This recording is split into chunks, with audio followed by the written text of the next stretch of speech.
Okay, great. So we are live now. Hi, everyone. I'm Nadia. I'm an author and a psychotherapist. Welcome to a very, very special session of In Conversation with Liberty Books, but none other than Sairish Hussain of the beautifully written novel, The Family Tree. The Family Tree is a very, very moving story of a British family living in the north of London about a widowed father and his two children, Zara and Sahil. And it is full of love, laughter, mirth, tragedy, um, all the stubborn loyalties and mistakes, that foibles, everything which makes us very, very human. And coming to Sairish Hussain was born and bred in Bradford in Western Yorkshire. And then she has studied English language and literature from the University of Huddersfield. And then later on went to do her master's in creative writing from there. And then she did a PhD and in 2019, and she had won the university's Vice Chancellor Scholarship. This is her debut novel, and very rightly so, like I told Sairish, it's been nominated for Costa First Novel Book, First Novel Award, and that's huge, Sairish. Commendable. You really deserved it because it really is beautiful. I told her already that I really, really loved it, and she is now working on her second novel. So over to Sairish now. Yeah, and Thank you. okay. So, Thank Sairish, you so much. tell us more about your beautiful book, The Family Tree. Tell us about the significance of this title, The Family Tree. Well, I've got a copy here because Yeah, I always pull a copy out whenever I'm doing any I online. got one, but I forgot about it. But glad that you've got, so we've got both our copies. Yes, We're ready. yes, we're Um, ready. Yes. it's funny actually because you're asking about the title. We really struggled to find a title for a really long time. Um, Mm. but then I suppose the significance of family and, you know, events that make you stray away from family, and then the tagline of the novel, which is that your roots can always lead you home, that it doesn't matter, how far life takes you away from those people that you love, eventually you'll always find your way back to them because family is kind of like the thing that roots you to everything. um and I think if you've read the novel, there's this kind of running metaphor throughout of a shawl, and which is the mother's shawl who has sadly died.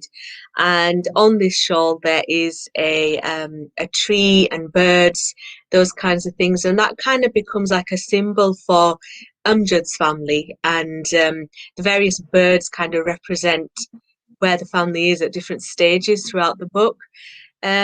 So that's where the title came from, but we really struggled for quite a while to come up with something. It was difficult to kind of pin because the book is quite a big book. Um, it's Yeah, quite it's long, sprawling. yeah. Yeah, Lengthy, so 500 and yeah, it's over 500 500. and something pages, yeah? Yeah, that's right. Mm. So eventually we decided on, yeah, the family tree. That's where it came from. But I must say that it's a very appropriate and a very beautiful title, and it sort of fits in with the themes that you've discussed and you've just talked about. So I think it was a very good fit, with the story and everything. So this is something that I really want to ask you, Serish. I mean, I was reading this and I was saying, I mean, this book with it's a huge canvas, and the young people, the old people, generations, though it seems like an ordinary story, but they're like extraordinary things happening around, right? And I want to ask you, what really inspired you to write this book? Hmm. Well, I think, in all honesty, I would be lying if I said that it wasn't a little bit of anger and a little bit of frustration that compelled me to write the book. Because growing up, you know, it just felt like, as a British Muslim, we're just constantly bombarded with negativity, whether that was on the news, in books, in films.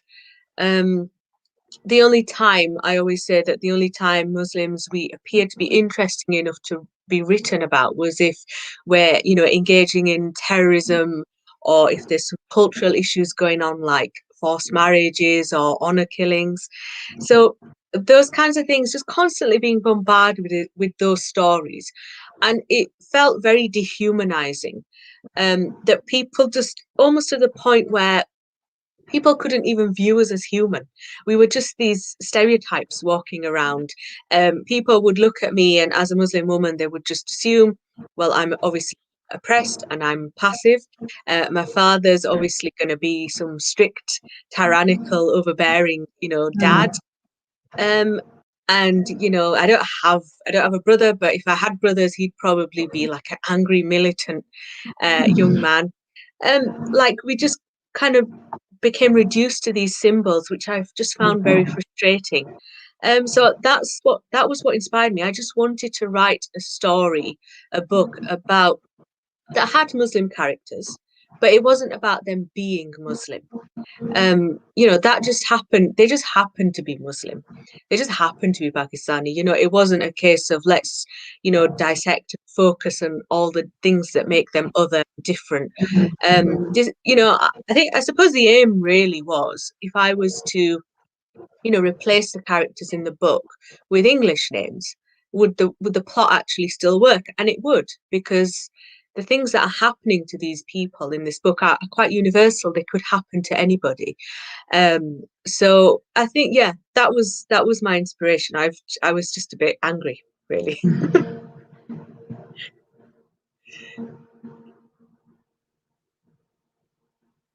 So we are back again. Oops. Yeah, go on. Yeah. Yeah, I was just saying that I think that I was a little bit angry and frustrated, and I was just sort of determined to write a counter narrative to all Yeah. these prevailing stereotypes. And Mm. I honestly found that it wasn't that hard. It can be done. No, um, it's been done already because I can hear you. I hear you mm, totally. And I do agree with you that they're more human rather than just being Muslims or just caricatures, which we often find. Yeah, that's true. absolutely, yeah. Yeah.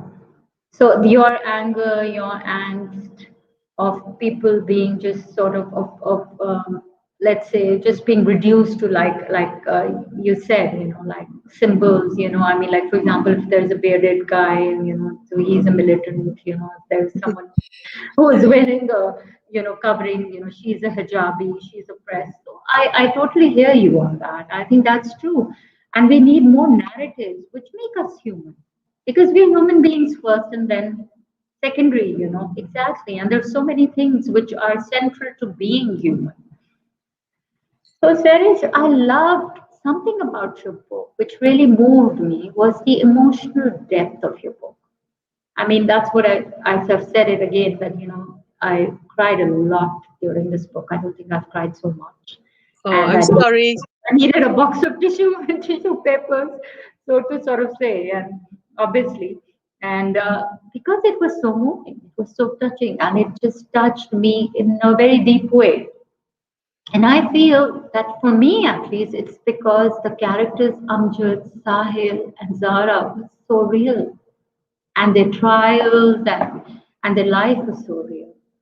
So tell me more about the journey of these characters. And and also I'm coming back to what we discussed before. What do they personally mean to you, Sairish?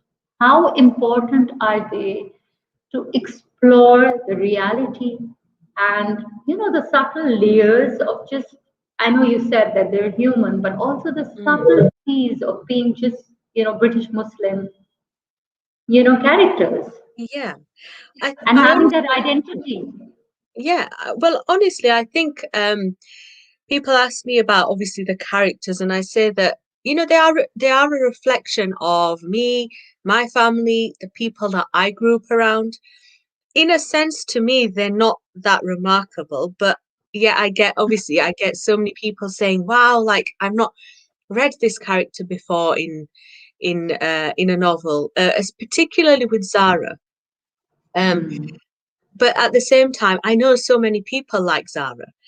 Um, it's just that it's just rare to come across a character like this. So I think, as I mentioned before, those particular stereotypes, those stock characters of, and overbearing, strict patriarchal fathers. With Amjad, I Mm. decided right from the get-go, he's a widower. I wanted to Mm. put his fatherhood and his vulnerability kind of center stage, because Mm. we read so many books where you get this dynamic where you'll have Muslim parents, the dad's going out to work, mother's at home.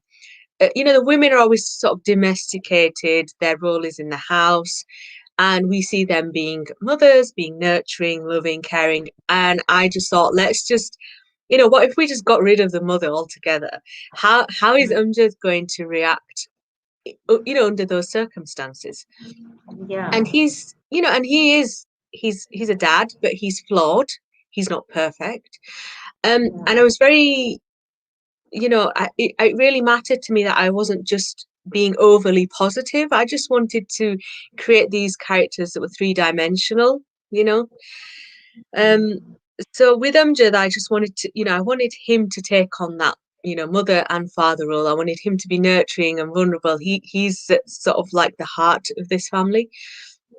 Because another thing that I found, especially with Muslim fathers and their daughters in particular, there's always a kind of emotional distance between Muslim dads and their daughters. Like they just don't understand each other. They'll never understand each other. Yeah. They're always like they're like two forces that are just kind of not, they just can't. They'll never have this kind of connection. Which obviously I know that's not true. You know that's not true. Yeah, that's Um, true. That's true. Yeah, you're right. Hmm. So with Amjad and Zara, I really wanted to portray this kind of this loving relationship, but again, doesn't mean they don't, get on each other's nerves. They're a family. Um, so that was with Amjad, definitely. I think with Sahil, Yeah, I again, was it going to come was, to Sahil. Yeah, yeah, that's interesting. The dynamic between the father and Sahil. yeah. I Do you think think there were what more expectations from Sahil because he was a boy?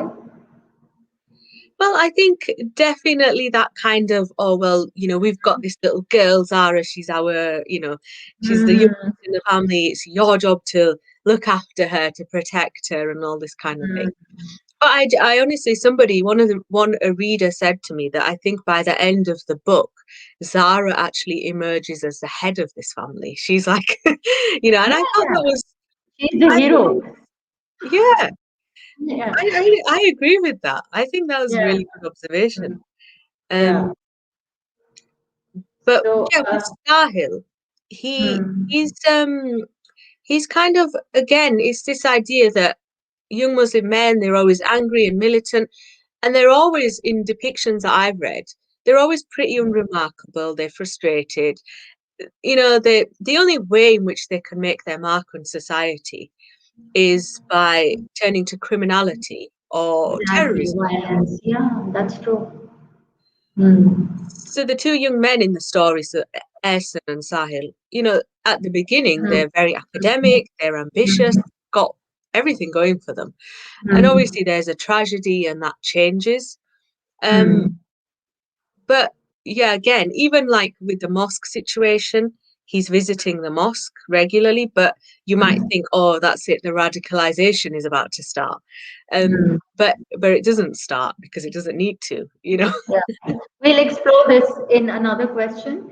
Now, yeah, coming to Sahil, because I feel that was very interesting, what you just pointed, that the relationship between the father and the son, right? The expectations from that son. Hmm? And Mm, I don't want to sort of reveal too much. But then, like you just said, that Sahil is, in a way, he's like a victim of the circumstances, or post like 9/11, post that incident which happens to Sahil, right? mm, mm, And then what ensues afterwards, right? And then you've explored themes of teen violence, homelessness, drugs, And something which I feel is very important today, which is emotional well-being and mental health, right? And especially with younger people, which is really, really, really important. And so you've expressed all these experiences through Sahil's, life, that and those that is very disturbing, especially the drugs, the parts with the spice and and drugs that I had to also sort of research a little bit into all these drugs because obviously I'm not so familiar with them. But whatever the case may be, it was so disturbing and horrendous to see, what's happening to Sahil and the the shelters and the circumstances. Yeah. So, like I said, they were very very harrowing and very real. So, tell me, Sairish, did you have to do a lot of research? I know your narrative is very much like you said. I mean, it's a lot to do with how you sort of see things, your own family, everything. But but on these things, obviously, on these themes, and also you've explored the systematic, the function, the dysfunction of different organizations probably, and the help that could have been given to Sahil in the harrowing circumstances that he was Mm, experiencing. So tell me about that, Serish. Tell me about your research, how mm, about the system, how it works in the UK. yeah. Uh, I think I did obviously do a lot of research. Again, it wasn't something that I was familiar yeah, with at all. Um, it- I knew nothing about spice. So at the time that yeah, I was writing the book, spice was actually legal in the UK. yeah. Um, That's disturbing. I Very know. disturbing. Very I think disturbing. people saw it as a kind of alternative to cannabis, and you know, you can just pick them up from head shops and corner shops and get a little bit of a high, and it's safe because it's legal, but of course it turned out they were not Mm. safe at all. um I mean, I've forgotten now exactly the statistic, or but I did read somewhere, I read it multiple times, that it was more potent than cannabis, a lot more potent than cannabis, and much more addictive than heroin. So yeah, and especially when I think I started researching into homelessness first. And again, my experience of homelessness was basically me going into town, going shopping, and seeing a homeless person on the street. Because obviously, I know in Pakistan it's different. It's a little bit Yeah, we different. don't have it's like we're a poor country, and Mm, obviously all our we are limited in our resources. But to see it happening in the UK, yeah. yeah, And again, I think the time that I was writing, it was so widespread. It was just shocking because of certain cuts that the government had put in place. It was like you were seeing homeless people on every street corner, and it was winter at that time. And this is obviously a very cold country, and absolutely freezing, like it's freezing now. And I just knowing know. that just knowing that there's people out there who are sleeping rough in doorways, and that kind of thing, it's just absolutely heartbreaking. So I kind of became really interested in that when I was thinking, well, Sahil, you know he's going to experience something. His arc, I think his character arc, was where he starts off, incredibly charming, ambitious. He's Yes. got everything going for him. He's a little bit cocky as well. And he has to hit rock bottom, like, so he can pick himself back up and move on. And that was just the way that I decided to do it. I was very cruel to him, I think. It's I horrible know. No, but then we have light at the end of the tunnel, and that keeps us going. And the fact, but yeah, it's very disturbing to see that young people who have all their life ahead of them, and yeah. yeah, it's Yeah, sad. The It system is, and doesn't I run. think Yeah. no, and I think when you do start researching into homelessness, I had a friend who is a drug and alcohol counselor who was extremely helpful. She kind of directed me in the right way. So I did visits like soup kitchens and shelters where people like Sahil does, he can, people can go get sleeping bags, they can go shower and wash and there's facilities and things available for help. Um, but you realize that these people are not just there's successful people who end up homeless, people who I remember watching a program about an investment banker who ended up homeless. It can happen to anybody. Yeah, um it can. if you miss a few mortgage payments, it can happen. um so that's, yeah, I did a lot of research into No, and it that shows in aspect. your novel. Yeah, Serish, that's what I was going to say. That it was pretty sad. When we saw Sahil, who's had all the holding that one would need. This father who's actually. I was just going to ask you. Who doesn't remarry like most of the people you would think would. But he's single. Handedly focused on his kids, and these kids have such a beautiful holding, and then you see Mm, everything falling apart, and it hits you more yeah, than it would hit you if somebody is already. So it hits you that he has this father who loves him more than anything else. He has a sister, he has a grandmother, he's got everybody, and yet he ends up this way. So that yeah, okay. it So is. to the Yeah. next question, Cherish. Okay, now they're characters like Ammi, who is Amjad's mother, and the children Sahil and Zara's grandmother, Ehsan, who is Sahil's best friend, and then Harun and Meena, who are Ehsan's parents, right? And to me, they were very important characters in the book because they portrayed the familial interdependence in Asian families, and Mm. that was done in a very positive way. I felt that showed the holding that we all have, phone a friend, and all the time, you have that kind of security. Was this intentional? And what I'm going to ask you is that, don't you feel this is like an overly optimistic take?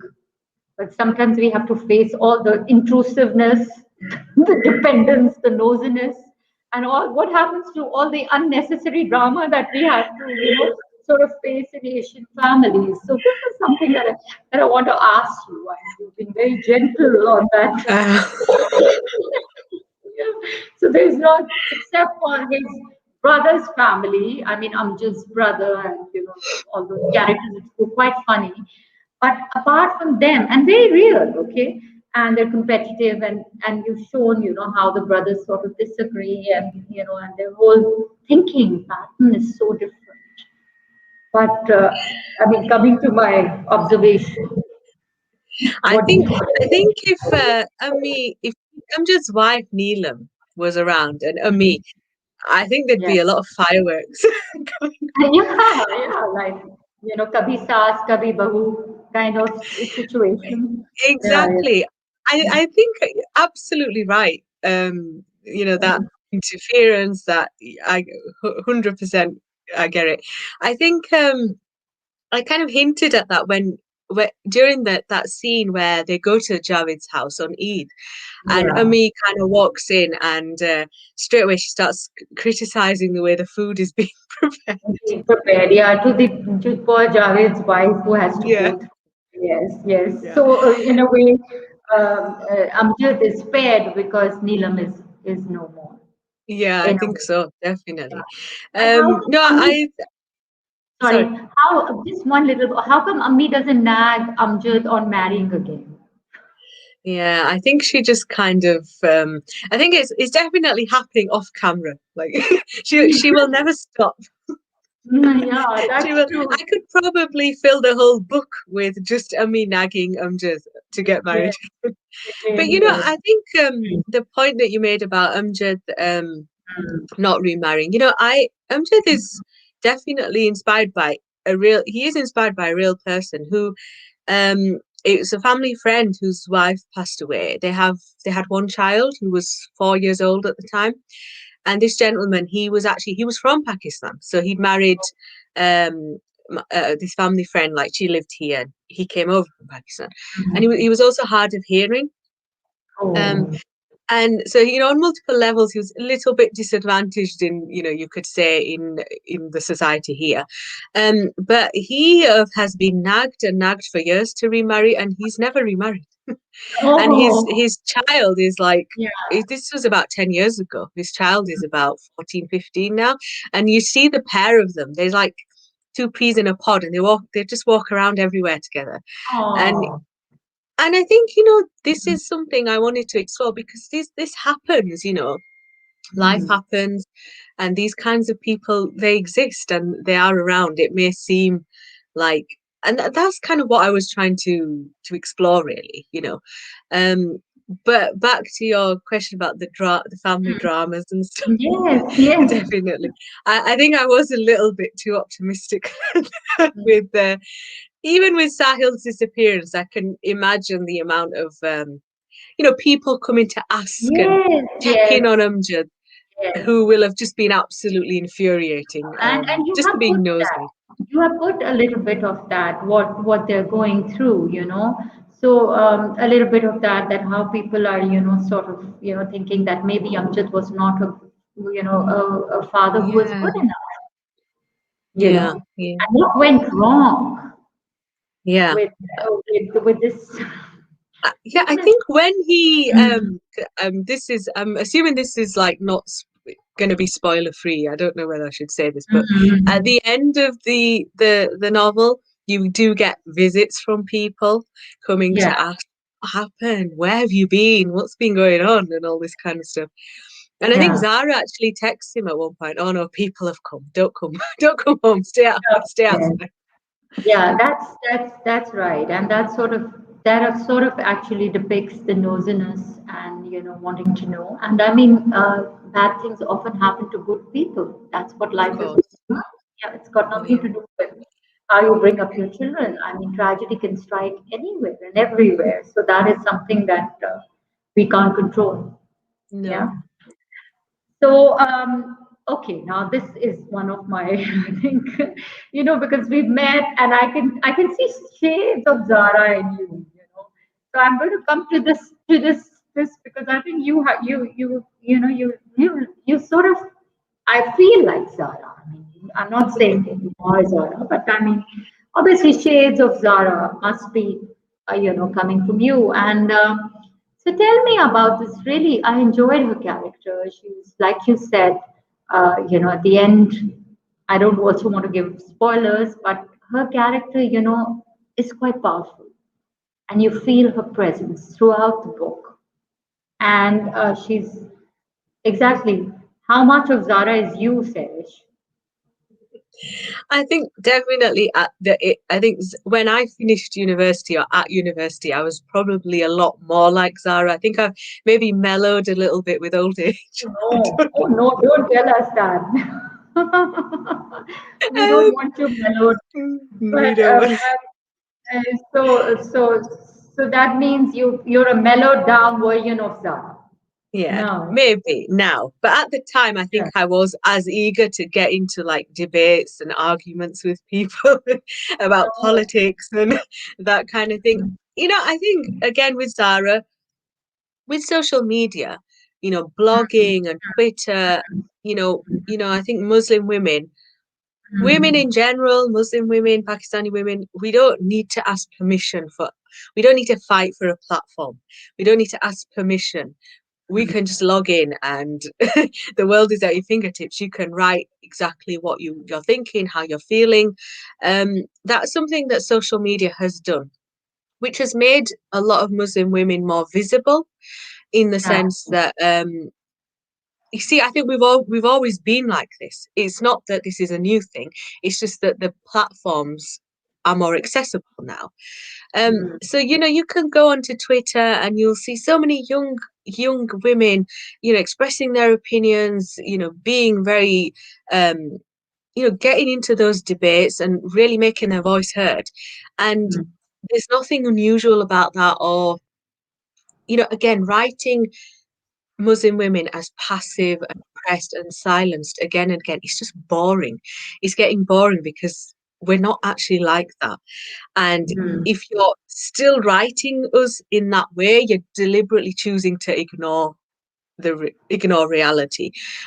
My aim with Zara wasn't that, oh, I'm going to make this really cool, um, Mm. feisty, opinionated young woman. Like, Mm. that's normal to me. Mm. I'm like that. I have a sister, she's like that. My friends are like that. Um, Mm. so I wasn't just being anti-stereotypical just for the sake of it.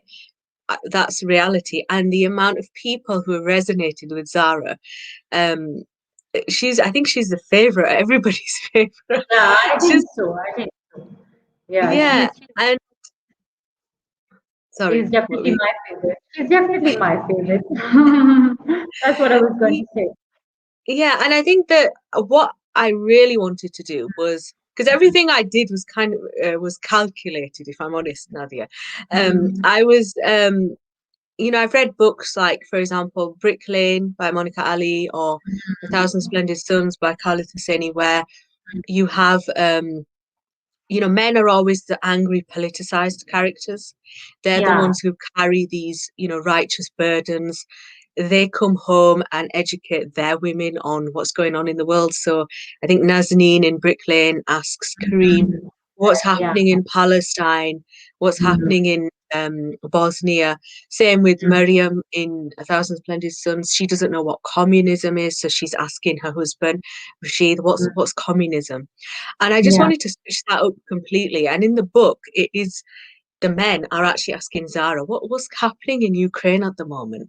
Or what's this? Can you explain this to us? Amjad and Sahil are not very political at all. Yeah. Zara Yeah. is. And she's the one who holds all that knowledge. And she's the one Mm. who cares about the world and Yeah. engages with that. Mm. Um, so they can ask her about politics, not the Yeah. other way around. And she's educating her grandmother also, Ammi. And there's a very funny scene where where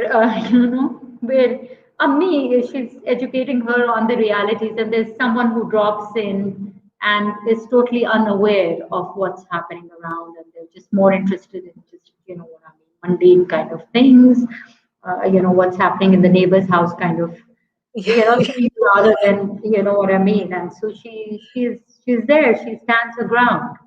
So yeah. that's quite commendable. I do want to ask you that how, I mean, through Zara's blog, actually, Sairish, we do hear the truth of what is happening in the Muslim world, right? Post 9/11, and so I mean, coming to the Israel-Palestinian conflict, which is still ongoing, never resolved, Middle Eastern crisis, ISIS, and there's certainly that inability of the West to understand the changes, right?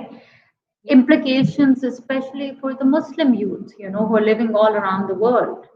And I mean, those are things which I feel that we can hear through Zara's honest, opinions on what is happening. And yet, we feel there are also controls in expressing yourself fully, right? And a case in your even though you're living in a Western society which is very free, and yet when Zara is applying for that job in BBC, right, and feels she may not get it because she writes very boldly and she sort of comments, like, so that kind of thing. So that is what I want you to sort of highlight, that what do you feel about Mm. Well, I think definitely I did want to address, you know, that. again, just because I wanted to write a book that wasn't about terrorism and those kinds of things, Mm, if I had just ignored that post 9/11, the mm, reality of living in a post 9/11 world, if I had just ignored that, that's to me like telling half a story, because exactly. it doesn't reflect our lived experience fully. at all. Mm, mm, So it is there, and that's why Zara's kind of the one that engages with all of that. Um, but in terms of, yeah, like when she applies for the B, mm, the other thing is, I think when 9/11 does happen, Zara is only about eight years old, I think. So mm, Zara and I was only 8 years old as well. So mm. for our generation, we've kind of grown up in the shadow of that. And Yeah. we had that not happened, we as young Muslims and globally, we would have experienced the whole world in a completely different way.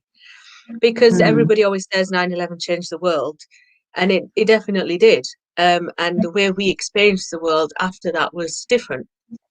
Um, mm, so I think particularly for that generation who doesn't remember a time before 9/11, you mm, can't help just because of who you are politicized just because of the fact that your identity, you are a Muslim. Um, mm, and like you said, yes, okay, I live in the UK. It's there's a free speech and all that kind of thing. But I think in any kind of society, and this applies worldwide, where there are power structures that don't like to be challenged, it's still difficult. So the patriarchy doesn't like to be challenged. White mm, supremacy as a power structure doesn't like to be challenged. And especially in the UK, we have one of the most, racist right-wing media's presses in probably in the whole world. So it's very difficult to be in this society, and I think I'm sure you will relate to this as well, even in Pakistan. Being mm, a visibly Muslim woman, a visibly outspoken Muslim woman, mm, in society is hard. And I think as women of color in general, women of color, we do find that we have to censor ourselves at times in order to make other people feel uncomfortable. Comfortable. We have to mm. prioritize other people's comfort levels before our own like truths. And also just the fact that you know we we have to work kind of twice as hard. And this is what I was trying to portray with Zara. She wants to work for the BBC. She would Mm, absolutely love that, to be an investigative journalist, but she has to work twice as hard as the men, and three times as hard probably as the white men, mm, and as in relation to other white women, for example, there'll mm. always be extra obstacles and blocks in front of her that are kind of stopping her from getting to that goal that she needs to take into consideration before she kind of opens her mouth, which is awful, but it's again, I It's think true. that It's yeah. true. Yeah, which is awful, but it's true. And same goes with with the women, like being marginalized, all over the world. And it's true. I mean, they have to really, really work hard to prove themselves. Even in I mean, like for example, over here. So in that sense, I do feel that your story, like you said, you didn't intentionally want it to be a kind of only focusing on a terrorist theme, or things like which have sort of been overdone after post 9/11, and it's a very human story, and but yet it does talk about all these things through Zara's blog, because they are a part of a reality post 9/11. Yeah, and it's just such a Yeah, shame actually, because I did yeah, write blog posts in the story. There was yeah, actually loads of blog posts, but because yeah. of the size of the book, it was such a beast that we had to kind of cut words out. So those blog posts were actually cut out of the Yeah. novel, which is such a Oh, shame. Yeah, oh, it's such a sad. shame. Yeah, but that's true. Sometimes when we go and we are checked, I mean, you'll see that sometimes you're wearing something or the other, so you're checked more while you're traveling and everything. So those are things which Yeah. happen, yes. So Yeah. we're all aware of it. Okay, now going to white supremacy, and I mean, there are certain characters in your book, like Libby, who is Zara's best friend. her soulmate in ways. He's so close to her. This is like a sibling. And Ken, who actually sort of saves Sahil's life and becomes a part of that household, literally. And you see him around when you don't see anyone else around. I mean, and he's there. Yeah. And of course, those characters, you do feel the connection, you feel the empathy and integration, sense of integration between the white characters and other characters, I mean, like Amjad and uh, but you just can't help feeling that there was a stronger link between the Asian Muslim characters and like more people like Ken and Libby actually inhabited the world. Mm. And how true is that, Sairish, for you? Or I mean, In, when you were like, yeah, yeah. I think Mm, that was definitely when I was writing those relationships. I think the fact that that was very rooted in where I'm from. So I live in Bradford, which is kind of like 3 hours away from London, and mm, the book is set in Bradford.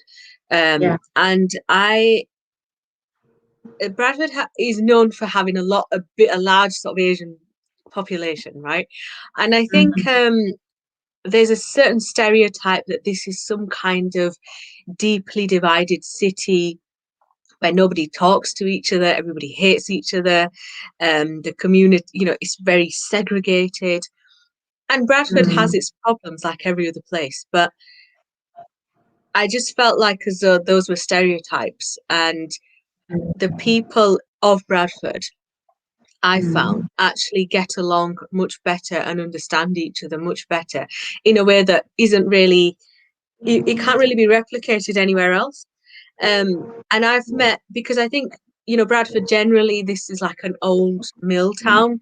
There's, you could argue that it's a working class city. And we kind of understand each other because class acts as a social gel, and we get along in a way that other people don't. And we understand, like, you'll have growing up, for example, my parents and my uncles, they had white friends who we called auntie and uncle. Their kids would come over, we'd play together, we grew up together. They know we may have taught them some Punjabi swear words. They may have dressed up in our clothes.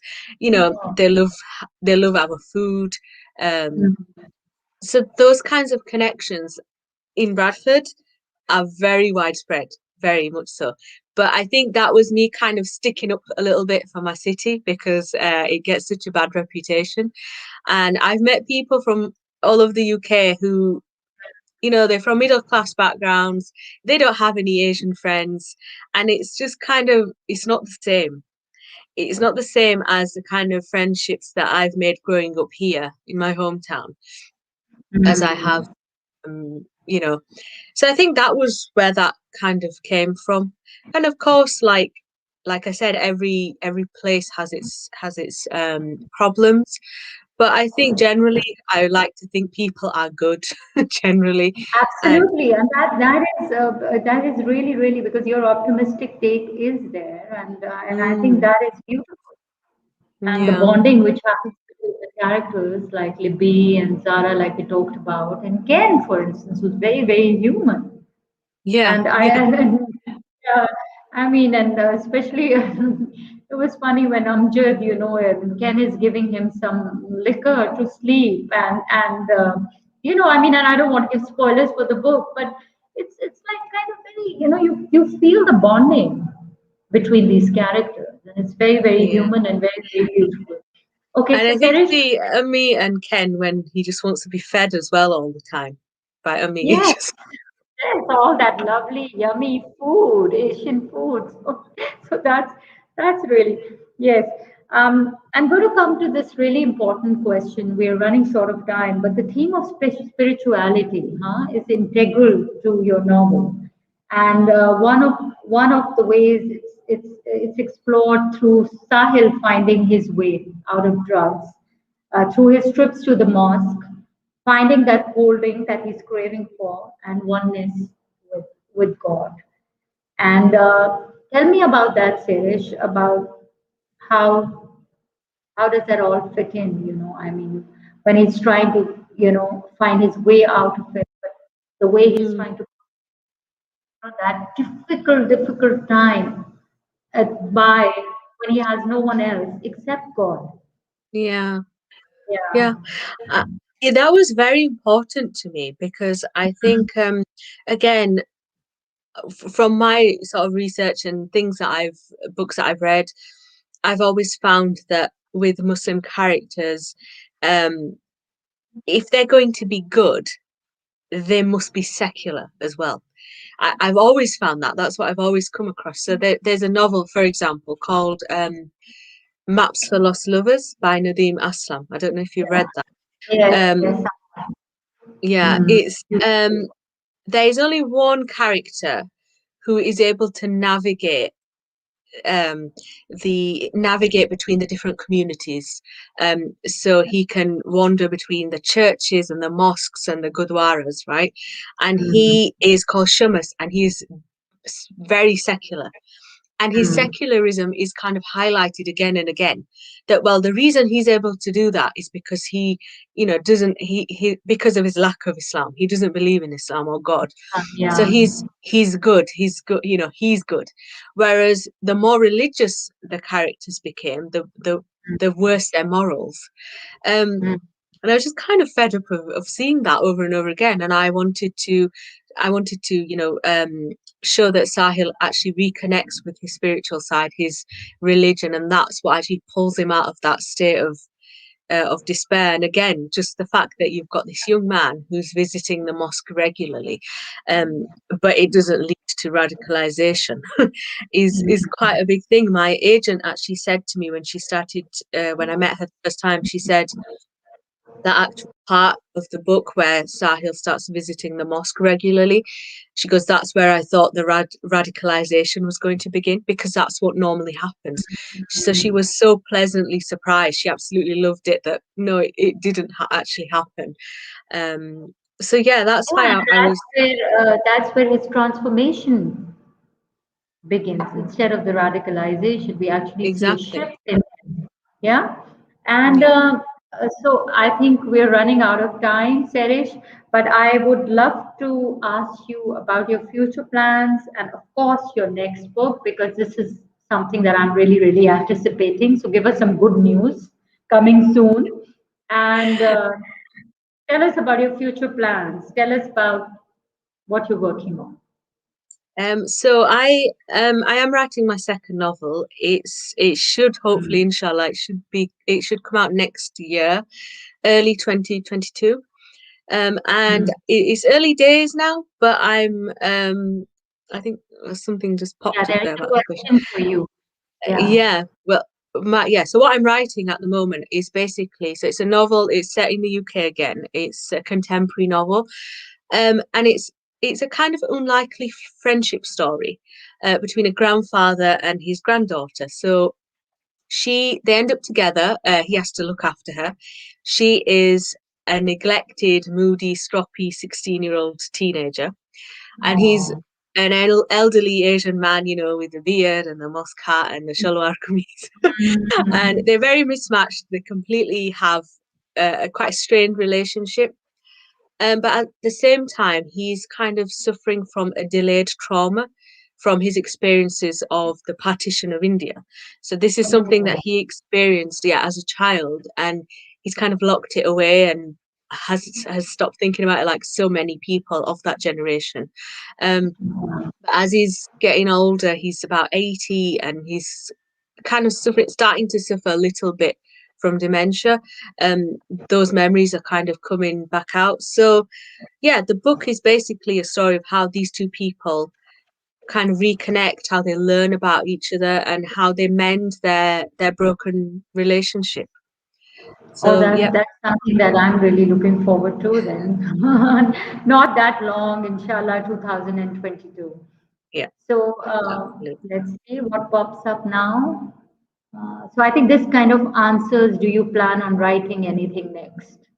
So you are working on something. Yeah, that's what I'm working Yeah. on. It's, Let's see. Any other questions? Mm, mm, I don't think there's any other question. So, okay. Oh, there's one. When did you first realize you wanted to be a writer?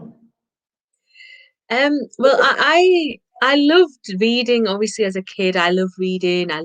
Um I loved the Roald Dahl books, and obviously, I was also part of that Harry Potter generation where we kind of like grew up with the characters.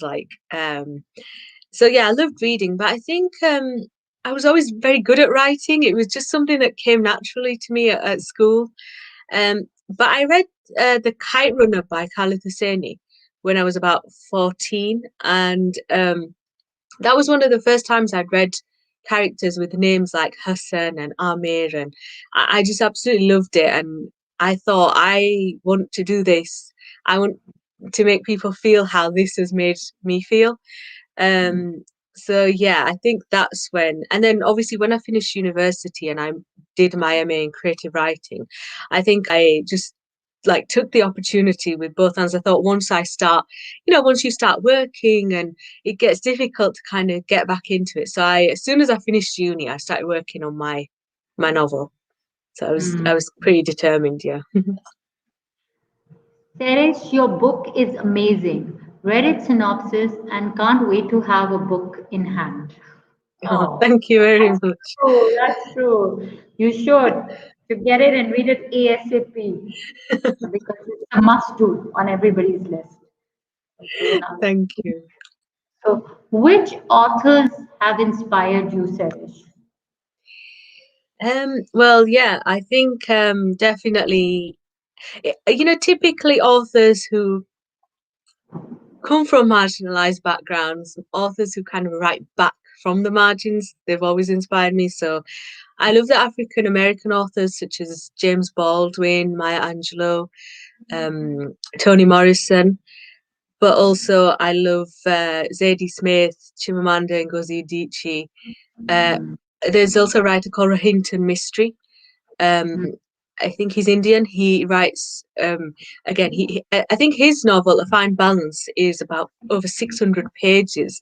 That definitely influenced the family tree. Just that big, sprawling sort of epic type of book. And I love Kamila Shamsi as well, of course. And Bapsi Sidhwa as well, as Pakistani writer. Yeah, definitely a lot of writers. Yeah. Who are your favorite writers, Nadia? You need to So, tell me. okay, how long did it take you to write this book for the family tree series? It took around 5 years actually from start to finish. But that was because I was also writing, I was doing my PhD at the time. So Mm-hmm. I wrote my book as part of my PhD. So Oh, there was a lot of other work involved, not just writing the book.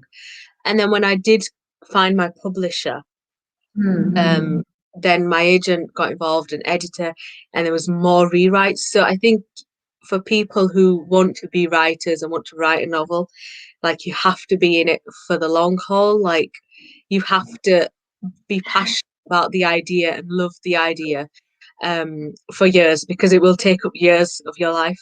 Yes, it Um, does. Mm. exactly. I hear you. Yes, it does. It does. That's true.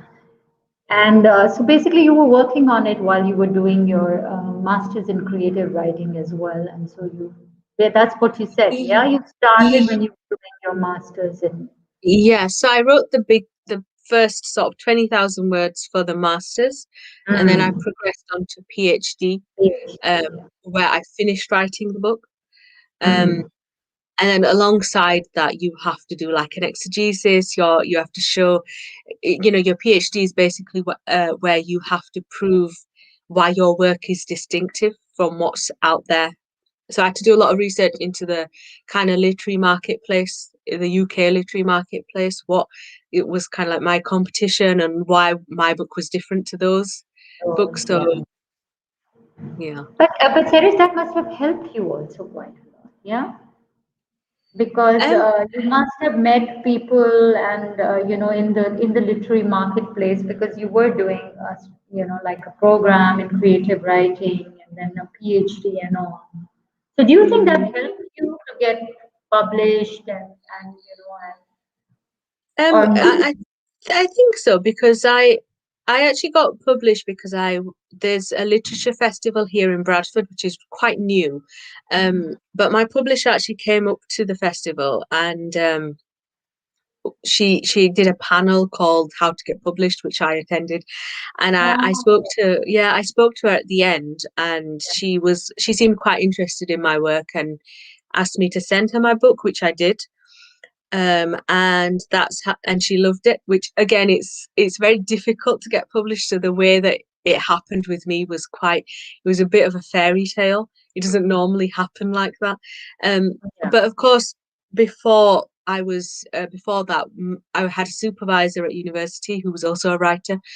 He's called Michael Stewart, and we worked together, and I would write and then he would give me feedback, um so obviously I had all of his sort of expertise. I had the contacts he had. So it definitely gives you more opportunities than if I was, on my own at home writing away. Like, of course, it definitely helped. And I think it gives a lot of hope. I'm sorry, but your fairy tale story gives a lot of hope to other people as well, that they can kind of, get a good publisher and everything. And of course you have to have a book which has that kind of weight, like you just mentioned, that even like while you were doing your PhD, I mean, what makes your work more distinctive than what's been around and things like that. So but there is also that X factor also, and you have to sort of work work also on both the things. So in that sense, so there's hope for all the aspiring writers. Sairish has done it, and Definitely. definitely. And let's see, we have another. Okay. So I think we're done for today, Serish, and thank you so much for this wonderful session. And to all the readers, we're going to pick up the family tree again, and please go. It's available in all the Liberty books around the country, online as well as the outlets. And buy this beautiful book. I think it's really a must read. Oh, And thank so you. thank And you same to you. everyone. Thank you so much, Sairish. It was really lovely to talk to you and to It chat. was. Thank you, Yeah, Nadia, and thank you, Liberty lovely. Books, Thanks. for having me. Okay, take care. Bye. Bye bye.